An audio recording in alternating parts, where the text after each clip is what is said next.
अपनी तुपनी कौन चलाई,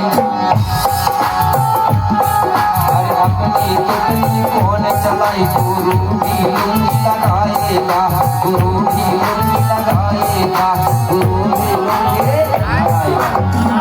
सही कहा बाबा ने।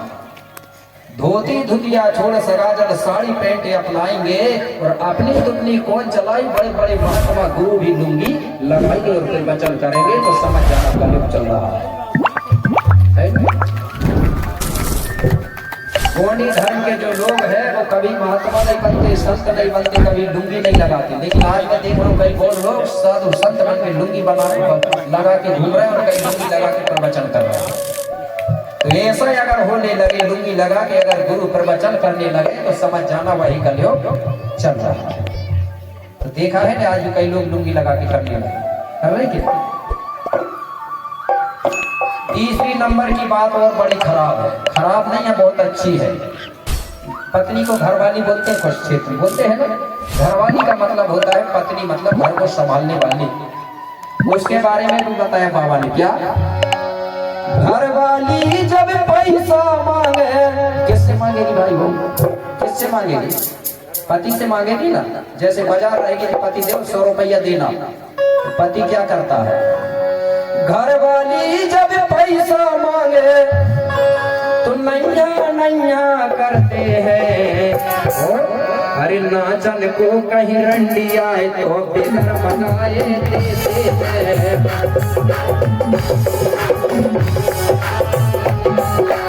नाचन को कहीं रंडी आए तो बिगर बनाए देते हैं, बिगर बनाए देते हैं, बिगर बनाए।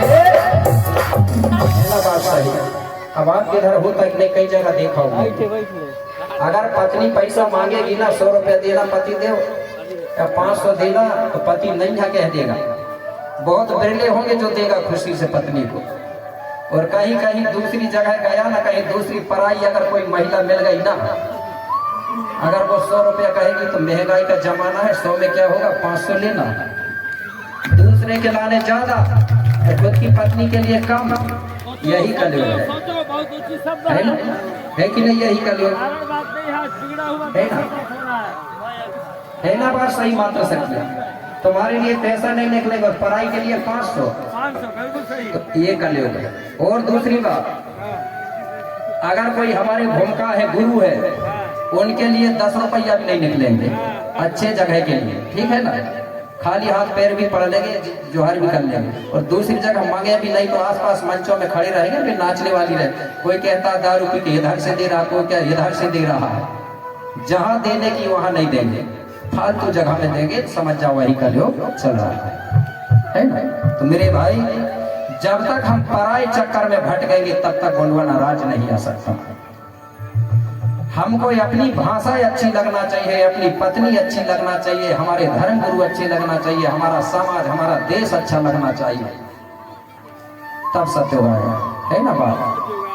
तो देना है तो अगर पत्नी मांग रही 100 तो 200 दो, तो वह खुश रहेगी, बेचारी रहेगी कि नहीं रहेगी, मुश्किल है नहीं। ऐसा करने में मतलब ऐसा करेंगे तो समझ जाना कलयुग चल रहा है करके बाबा शंभू बता के। मेरे भाई, इन चीजों से हमको बचना है, ठीक है।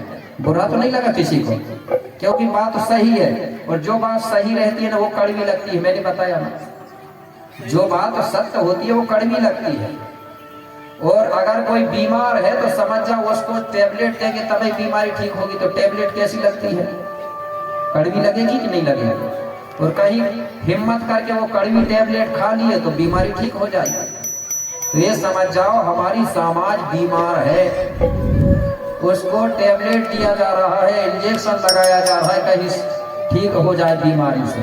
और जो अगर डर गए ना कि इंजेक्शन से और टेबलेट से, समझ जाओ तो बीमार का बीमार रहेगा, ठीक है। तो इस प्रकार से मेरे भाई, कलयुग के बारे में बता रहा था। कल आने होती है दारू, युग आने होता है समय। तो जब तक हम दारू शराब नहीं छोड़ेंगे तब तक सत्य आने वाला नहीं है।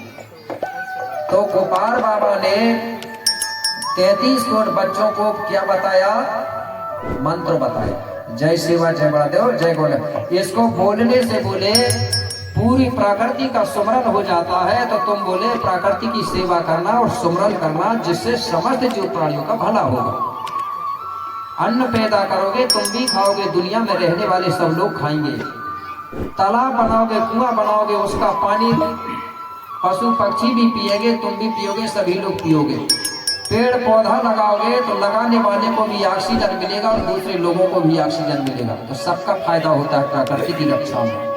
इसलिए गौड़ लोग हर हमेशा जल और जंगल की जमीन की बात करते हैं। तो जल जंगल जमीन बचाएंगे तो क्या गौड़ या तीनों का फायदा होगा, बताइए? सबका होगा ना। तो सबको साथ देना चाहिए कि नहीं गौड़ों का?